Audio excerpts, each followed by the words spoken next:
Hey everyone, welcome back to Blockcast and the Weekly Rant. This is where Will and me will talk about the news, the prices, and whatever we want in the crypto market. Hey Will, how are you today, mate? Hey Simon, doing good. Just looking at the Ledger news. Looks like Ledger shot itself in the foot this week. Did it shoot itself Oh, in the no. foot? And I guess this is what we're going to talk about because what they were doing seemed like a good idea, but obviously the crypto natives, who are the only ones in the space at the moment, hated the idea. So Will, what did they do? Hmm. I guess you're right. Ledger was trying to do something good for everybody, and they provided this service where if you have a ledger, you can have, I believe it was three companies that can help back up your keys. Is that right? Was it three of them? It was three companies, one of them being Ledger. Yeah. And that sounded great in principle, but then the whole problem with that notion of three people acting as backups for private keys to my ledger is that, Simon, I had no idea that my private key could leave my ledger. I was always under the assumption that not your keys, not your crypto. We all know that's a fact. And we all know that, hey guys, take your hardware wallet and use it because your private key will never leave your hardware wallet. And what happens? Ledger says, yeah, if you want, we can totally send it out of your wallet and give it to three people who you can totally trust. It kind of Oh. became not your keys, not your crypto, unless Ledger update the firmware and take your keys from you. That's kind of what was occurring here, I felt. Yeah, that's scary. For some of the audience members may not know exactly how the ledger works, but it takes 24 phrases and it deterministically creates a private key from that. And from that private key, you can generate an infinite number of addresses. And we've always known that as long as your your phrase is safe, you're safe. And the thing is, we all know that once you get your phrase, it should not touch a computer in any way. It should not be on your desktop. It really shouldn't be on your phone. It should literally be on paper or in a metallic, quite literally hardware wallet, somewhere buried in your garden. Uh, and that's how you store your crypto. And as soon as the ledger announces that these keys can leave your wallet and be shared by a couple of people, it sends us paranoid guys thinking, well, what about my $1 billion? Or this, I don't know how much money is held in those ledger wallets, Simon, but Oh, it would be billions of dollars across the amount of people that have it. But here's the thing: I think mm, this is what the concept of the social recovery is, though, and I get the idea. Most people shouldn't look after their mm, own private keys or their own seed phrase because losing it is simple and easy. And if you are not really proactive about protecting that seed phrase, then maybe you shouldn't. That's why the majority of people in crypto still actually keep their crypto on exchanges. Even after FTX collapses, the majority of crypto is still kept on exchanges. Granted, this is probably people with small amounts of crypto, but mm, it's easier. It's an element of safer for them because they get to trust someone else to look after their money, which is what we're all used to. We're all used to our banks looking after our money. We don't stuff dollar bills underneath our mattresses anymore. We've trusted a bank. And so people mm, found it easy to trust exchanges. People didn't trust themselves to make sure that they wrote down the seed phrases correctly and kept it safe. So the social mm, recovery idea of Ledger was don't worry, you can still use a hardware wallet, and we will split your seed phrase into three. We will do all sorts of cryptography around to keep it safe, and we send it to three different groups. That's four fingers, three, mm. and send it to three different entities. And if you need to recover it, we can, through probably an arduous process, get those three seed phrases, put them back together for you. Mm. Good idea for probably the average user, I felt. Yeah, good idea. Maybe bad execution. I mean, I agree with you in that it's a good idea because, to be honest with you, even if I do have my seed phrase stored somewhere, I do worry what happens if I lose it? What happens if I forget where I put it or it gets burned or something like that? Like these things could happen. So it would be nice to have a way to recover it, I suppose. But then maybe how they did it wasn't that great. Maybe they should have released a ledger version that actually has this, let's call it a backdoor, and they can super label it, paint it red, and say this ledger is a specialized one, not like your other ones, and this one will send the keys outside to us so that we can keep them safe for you. But they went out and said every ledger. And it's probably a good idea, but maybe just marketed badly. Yeah, and they're pushing back now, Yeah. saying, "Oh, yeah, it's an opt-in option now." But I was like, "Is it really an opt-in? Because it's a firmware update." And so, just like with your Windows constantly sits there pinging at you, saying, "Update me, update me, update me." Ledger will Mm, do the same. You go into Ledger Live app, and it's going to start pinging at you, update the firmware. So eventually, they're either going to discontinue using it because they won't, it's such an old version that you can't use your ledger anymore, or you're going to just mm, press update and you're going to update. So I agree with you. The consensus in the crypto space seems to be that Ledger should have just created a new hardware device specifically mm. with this feature on it and left the other ones as they are, pristine wallets that don't send out your seed phrase. That's the consensus of what they Yeah. should have done. But obviously, Mm, that's not the case at the moment. And so I'm a bit worried here because I mean, I've got ledgers and I don't really want this per se. But as I said, mm. eventually I'm probably going to have to update the firmware. So I'm going to opt in by, force eventually, I feel. Is that how it's going Yeah. to work, you reckon? Yeah, I feel like Pandora's box is already open, and even if they backtrack on it, I have no way of being assured that they won't change their minds and do it anyway, or there won't be somebody who manages to, let's call them a disgruntled employee. Mm, Leaves me to wonder what's the possibility now? They've pretty much let the world know that it is possible to send the keys out. Now, if I was good at hacking, I'd be thinking, how can I do a man in the middle attack where I get in between Will's update of the ledger and ledger itself, and I get Will to update my software? And mm, once I've done that, I'm not going to take his tokens. I let them sit there for a year as I do this for everybody else, and at some point, just withdraw everybody's tokens and walk away. mm. So that kind of makes me worried, and it makes me want to start looking at other hardware wallets. And and I think what I want to start doing, Simon, honestly, is I might end up diversifying my hardware wallets along with my tokens, and maybe have 3 or 4 wallets. And maybe this is being hyper paranoid, but I think it's nice to be paranoid depending on your holdings. I don't have that much, but I still think OPSEC is good. And I feel like I'm going to start diversifying my hardware wallets. Yeah, I'm probably in the same boat there. I only had ledgers, but maybe it is time for me to start looking at that. So it's probably a good time for everyone to look at their security and how they're maintaining their seed phrases, how maintaining the security, having 2FA on everything that you log into, all those kind of things. I think is probably a good time for people to have a think about that. I guess Mm, the other thing that crypto people are really worried about here, though, is that we thought we were using a hardware wallet and we were escaping, I guess, to a degree, the concept of government control. But this opens up Pandora's box to say, well, could a government force Ledger to put in a backdoor to gain access to anybody's crypto, which is, I think, a big fear for a lot of people who are in crypto to try and escape, mm, I guess, some element of government control. Now they see this as being a way that the government can actually access your crypto, which was supposed to not be possible before.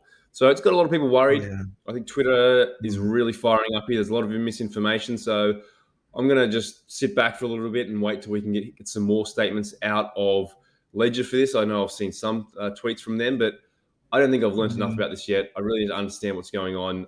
I'm not going to update my firmware yet. I heard that the yeah. Ledger Nano S, the original one, doesn't have this. They haven't actually updated the firmware for Mm, that, and I think that's most of mine. So that's a good thing for me, I guess. But I'm going to wait and see more on what's coming out of this. yeah. Really. Yeah. Yeah. I think we're still in the fog of war and really want to wait and see how it happens. One thing I'm really looking forward to is Ethereum account abstraction. And for those who haven't heard about account abstraction, it's a new Ethereum improvement proposal, and the whole idea is to give Ethereum the ability to have smart wallets, as opposed to what we have now is quote unquote dumb wallets, and they can't really do anything on the user's behalf.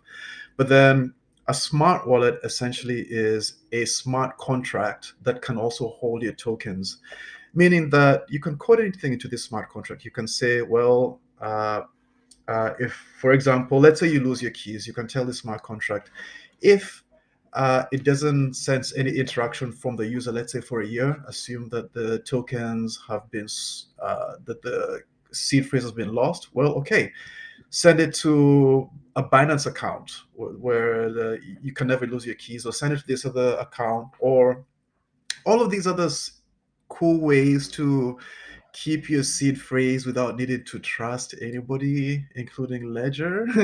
And I think we might even get to a point. We might even get to a point where it's biometrics. There's a biometric device, sends something to the smart contract. The smart contract reads it, and it qualifies it as, yes, this is William's thumb. And you could make it so that it also works with your other thumb in case something happens. And that's the cool thing with um, smart wallets and account abstraction. So I feel like this is a great case for account abstraction. And once this happens, I think we'll be able to say goodbye to Ledger and actually have a pure trustless wallet. And that's going to be a good day. Yeah, so I think Ledger's fast tracking that kind of concept of it. I still think at the end of the day, though, we're still going to have something like what you're talking about, the account abstraction. We're still going to have ledgers with their ability to recover. We're still going to have exchanges that people just want to trust the exchange. I think people need that array of options to get into crypto, and that's okay. Not everyone has to be full hardcore, not your keys, not your crypto. Mm, Keep it in a fireproof safe, dug underneath your backyard somewhere. We don't all need to go that far. Crypto's for mm. everyone, and we need to make it easy for everyone in whatever capacity they can manage. Oh, yeah, totally, totally. Moving on. This week's personality, Kwon, was arrested a couple of months ago in, was it Montenegro? Montenegro, yeah, it was And in March he was arrested, but why is he in the news now for? well, just like our friend Sam Bankman, who we talked about last week, Do Kwon also pleads not guilty. Yeah. Now, There's a this is lot an of interesting not one for guilty me because people. I, Yeah. I, I don't know enough about this, what's going on with Do Kwon. I know he was obviously very arrogant in his attack of people in general who attacked Luna. Mm, I don't know, mm. maybe someone in the comments can tell me or send me in the right direction to learn about it. I still don't exactly know what he did that was illegal. Is it illegal to create a blockchain that that has an algorithmic stable coin that implodes on itself? I didn't know that was I illegal. mean, Maybe the way he did well, it, maybe the way he hard armed people into buying it and into defending it. Maybe I don't really know, but look, he's hurt a lot of people. So I know a lot of people are cheering for him that he got mm, arrested. I know a lot of people are cheering for him to go to jail. I think he's being mm, extradited. They want to send him to South Korea. That's all great. yeah, I don't understand enough of what he did. That's illegal, but I am not a lawyer. yeah. But he hurt a Yeah, lot of I people, so mean, maybe he should go to jail. yeah, I've got to agree with you, Simon. Like, well, whether what he did is legal or illegal, I'm not sure. But then the thing is, it seemed to have been legal up until the crash, and that's when the problem started for Do Kwon and everybody else. And like, honestly, I think if he didn't set out to intentionally hurt people, I wish him well. But the one thing I do hope that happens is that people's money somehow gets recovered. I know he started like, I think he started a fork, or he at least he's partly behind it. I hope that fork does well enough to somehow reimburse everybody who lost the money. I don't know if that's even That fork has possible. got to be dead, isn't it? That's got to be dead. Come on. Yeah, but Well, it's sitting there with a market cap of $252 million. So maybe it's not dead, uh, the fork. So I don't know who's yeah, building on it anymore, though. I think the name is tainted too much for people to yeah, really get on board with that. Just like when we were mm. talking about, they were talking about relaunching the FTX exchange. The name is far too tainted for people to want to go anywhere near it. This relaunch of Luna without it being connected to the stablecoin far too Mm, tainted. There's people who are just not going to go anywhere near it. yeah. I often wonder what these personalities think about when things crash because they really should start foreseeing these things. I've watched enough movies about, things like Ocean's 11 or things like that, where, after you do your caper, you really want to know what country you're going to head to. You want your fake passports in order, but it seems that they always get caught, unlike in the Well, it's movies and extradited. it's this I feel is no this I feel is no different to what some of the big banks do when the CEOs notice that everything's going bad for them and they start dumping their own stocks before their reporting comes out of how bad the bank has been doing, or before it goes bankrupt, they start dumping their stocks.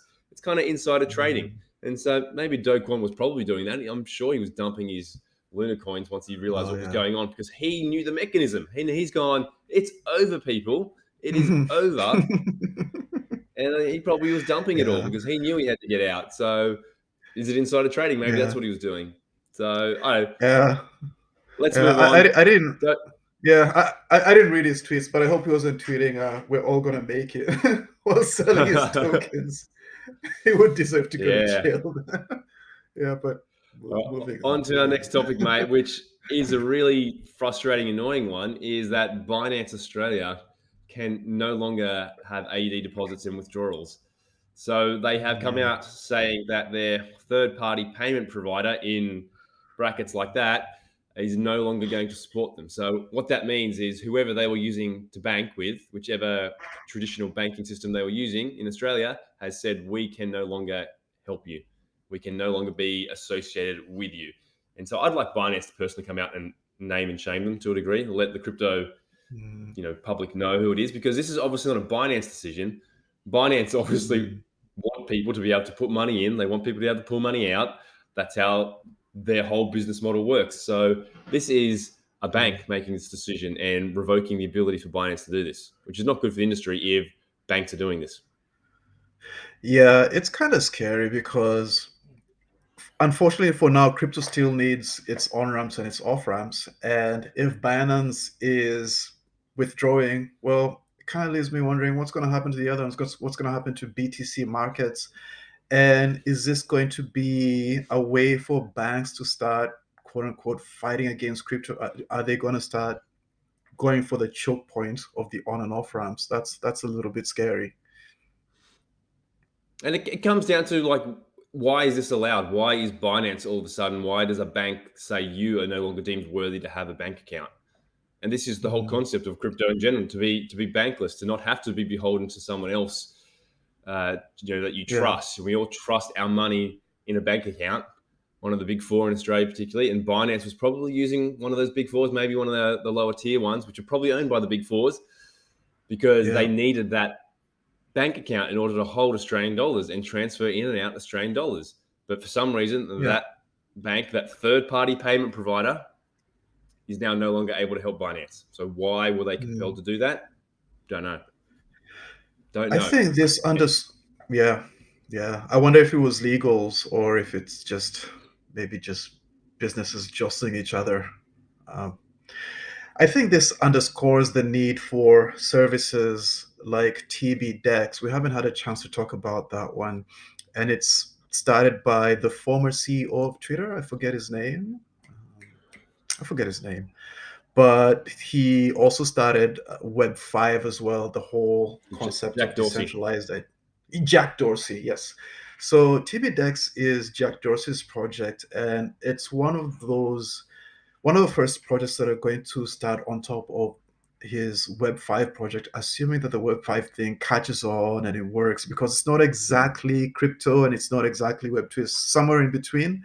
And TBDEX's whole thesis is that it wants to decentralize on and off ramps. And I think that is a service that is going to be pretty critical, especially if banks start going after exchanges. Um, Well, I need my here on I think ramps is and the off most ramps. disgust.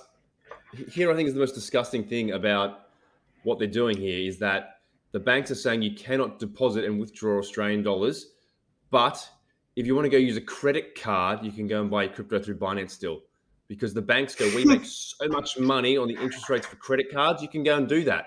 But if you transfer money out of our bank account into Binance, we now no longer can loan as much money out because they obviously Mm, work on the fractional reserve system. If they have deposits in their bank account, they can lend out more money, they can make more money. But transferring yeah. money out of their bank account into Binance and into crypto, that's bad for their business. Oh yeah. Whereas Oh credit yeah. cards is great for their business. So Mm. look, Oh yeah. their Makes a conspiracy theory. yeah. People can put their conspiracy theory hats on for sure in this one in so many ways. But hopefully, this is just a bank who was struggling and said, "We can't do this with you anymore." And Binance will hopefully find another Mm. bank that will help them soon. Yeah. I mean, the conspiracies definitely exist, but the way I like to look at it is in the form of profit. I think if something is profitable, somebody's going to do it. Like uh, drugs are definitely illegal, but they're also super profitable. So there are conspiracies of people coming together and growing and selling and distributing drugs. That for me is a conspiracy. And so if it makes sense for the bank to not work with Binance because then their currency is held in the bank instead of going to Binance and being held in the form of Bitcoin. I mean, if I was the CEO of that bank, I'd probably make that decision. So maybe that's what's going on. I don't know. I I love a But I good never want analogy, to. and I love a Yeah. good analogy, mate. And I never thought we were going to have a drugs are illegal versus Bitcoin crypto analogy, but there it is. All right, moving on, uh, mate. NFT volumes are yeah. trending down, mate. What are you making of that? Ooh, I don't know, Simon. I would have thought that NFTs would be going up with the rest of everything else. So, yeah, I'm looking at a graph here. It shows that the volume is trending downwards, and I So don't know. I wonder whether. tell. I was going to say, tell the people who can't see what's going on there. What's the graph, and from what dates are we talking about here? Well, this is a graph for the last. I guess it's from March until today. So that's March, April, May. So that's just a 3 month graph, I guess, and it has started to trend upwards nicely or up until April. But from April onwards, the trading volume has gone down almost back to March levels, Mm-hmm. and I guess it's a surprising trend because we're in a bull market. Most of everything is trending upwards. I know that Bitcoin is taking a dip, but really, the trading volumes of NFTs has dropped, and I maybe it's just a dip, but then I maybe people are getting tired of buying and trading pictures online. uh, Yeah, I yeah. think that the health of the NFT market volume and the health of just volume in general in the crypto market is going to be up and down for all of Mm, 2023 because while we think the bottom, you and I both think the bottom of prices is behind us, we're still in a chop year. And so I'm not mm, surprised to see volumes go up and down. In the space mm, really is only crypto natives, which I guess is a lot of NFT volume as well. So we're just chopping and trading against each other at the moment, I feel mm, retail and other big people bringing new money into the space is not here. So I'm a bit surprised, I guess, to see the volume halve like it has, but I'm mm. not worried. I think this is just the chop of 2023. I saw an analysis that suggested that maybe the volume just dropped off in favor of meme coins. Maybe the people who hold Yeah, NFTs and have been contributing that volume. And let's remember that the volume of trades, they don't have to be a lot of money essentially moving around. It could be just be lots of little bits of money moving around. And some of those little bits of money that have moved over to Pepe, it could be. It could be. could But be. All right. I, Well, speaking yeah, of NFTs, mate, let's go on to our last one here. I don't know much about this one. Bitcoin frogs. What in the world is Bitcoin frogs? Bitcoin frogs. Well, we spoke about this last week, and it was somebody creating a new standard on Bitcoin that allowed pretty much everybody to mint whatever they wanted on top of Bitcoin, and that caused the network to clog. But uh, riding the Pepe wave, Bitcoin frogs is, I guess you could call Bitcoin's version of a Pepe. Really nice looking NFT frogs. They're not exactly Pepes. And they're selling for quite a bit. $3,000. That's a lot for an Mm. NFT. I don't Yeah, think that I'll is quite buy a lot. one. Yeah. Well, I think we kind of knew that, obviously, as we talked about last week, ordinals and the NFTs on Bitcoin was taking off, and so everyone was Mhm. racing to buy a bit of everything. Everyone was releasing different NFTs, trying to be the next big thing. And I don't know if Bitcoin Frogs is going to be the next big thing, but it's kind of put its Mhm. hand up to be one of the biggest on the Bitcoin network right now. So I would Yeah. suggest that maybe it has, like Pepe, finally reached critical Mm. mass and said, "Hey, I'm a new meme coin." Maybe Bitcoin Frogs is now going, "Hey, I am the NFT meme Yeah. on the Bitcoin network." It's like a Yeah. CryptoPunk. It's like a Bored Ape. It's going might get that kind of blue chip status. Too early to say that, And, but that's what I kind of think it is. mm. Yeah, too early to say that. I think what I want to do is I'll probably go to my chain analysis tools and see if there's any exchanges playing around with Bitcoin frogs. In which case, I might be tempted to pick up one. Unfortunately, being an NFT, I can't pick up half of one or a tenth of one because that's what I'd be comfortable with. But if I saw Binance playing around with Bitcoin frogs, yeah, I'd pick one up. Not investment advice.